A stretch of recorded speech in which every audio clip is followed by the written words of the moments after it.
മുഖ്യമന്ത്രി മാധ്യമങ്ങളെ കാണുന്നുണ്ട്. തത്സമയത്തിലേക്ക് പോകും. സാധാരണ നിലയിൽ നമ്മുടെ സംസ്ഥാനത്തെ ചില സ്വതന്ത്രരെ നിർത്താറുണ്ട്.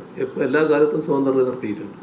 ആ സ്വതന്ത്രരെ നിർത്തുന്നത് ഏതെങ്കിലും തരത്തിലുള്ള തെറ്റായ രീതികളല്ല, നല്ല സംശുദ്ധരായ സ്വതന്ത്രരെയാണ് ഞങ്ങളെപ്പോഴും നിർത്താറുള്ളത്. അതിൻ്റെ ഭാഗമായി കാര്യങ്ങൾ നല്ല നിലയ്ക്ക് ജയിച്ചു വന്നിട്ടുമുണ്ട്. മലപ്പുറത്ത് ഞങ്ങൾ നടത്തിയ പല പരീക്ഷണങ്ങളും നല്ല നിലക്ക് ജനങ്ങൾ സ്വീകരിച്ചിട്ടുണ്ട് എന്നുള്ളത് എല്ലാവർക്കും അറിയാവുന്നതാണ്. അത് ലീഗിന് വലിയ പ്രയാസങ്ങൾ സൃഷ്ടിച്ചിട്ടുണ്ട് എന്നുള്ളത് വസ്തുതയാണ്. UDF പ്രയാസങ്ങൾ സൃഷ്ടിച്ചിട്ടുണ്ട് എന്നുള്ളത് വസ്തുതയാണ്. അപ്പോൾ അത്തരം കാര്യങ്ങളിൽ തെറ്റായ ഒരു ചിത്രം ഉയർത്തിക്കൊണ്ടുവരാനുള്ള ശ്രമമാണ്. മങ്കടയിലൊക്കെ നല്ല നിലയിലുള്ള പോരാട്ടമാണ് നടക്കുന്നത്.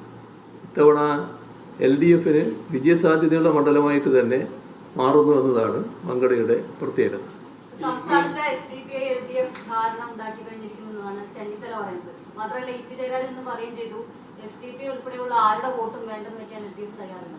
ചെന്നിത്തല പറയുന്നത് ഇപ്പം ഈ നുണകൾ പറയുന്നവർ ഇവരെല്ലാം മത്സരിച്ചുകൊണ്ടിരിക്കുകയാണ്. എനിക്കെന്താ ചെയ്യാൻ പറ്റുന്നത്? വല്ലാത്ത പ്രചരണങ്ങളാണ് നുണകളെന്ന നിലക്ക് അവരഴിച്ചു വിട്ടുകൊണ്ടിരിക്കുന്നത്. അപ്പോൾ നുണ പറഞ്ഞിട്ട് LDF പ്രതിരോധത്തിലാക്കാൻ പറ്റുമെന്നാണ് നോക്കുന്നത്. ഇതെന്തിനാണ് എന്ന് നിങ്ങളെപ്പോലുള്ളവർ ചിന്തിക്കണം.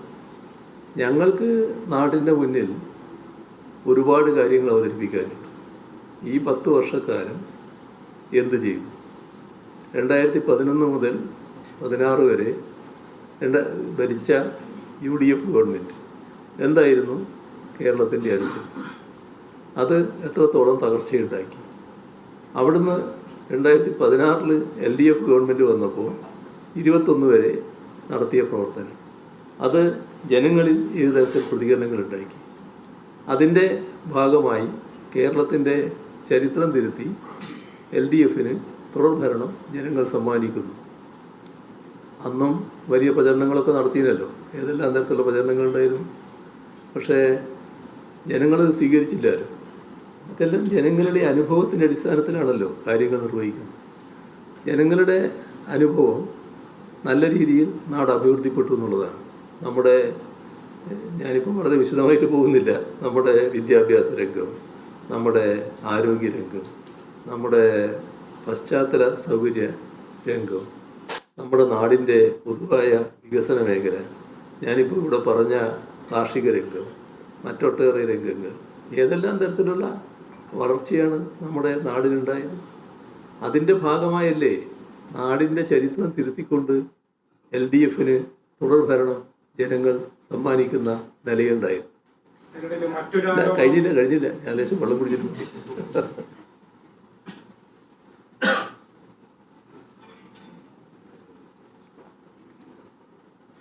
അത്തരത്തിലുള്ള വിധി ജനങ്ങൾ നൽകുമ്പോൾ എന്തെല്ലാം പ്രചരണങ്ങളായിരുന്നു ഓർമ്മയില്ലേ? ബിരിയാണി ചെമ്പും ബിരിയാണിക്കകത്തെ സ്വർണവും, അങ്ങനെ പല കഥകളായിരുന്നില്ലേ പ്രചരിപ്പിച്ചത്?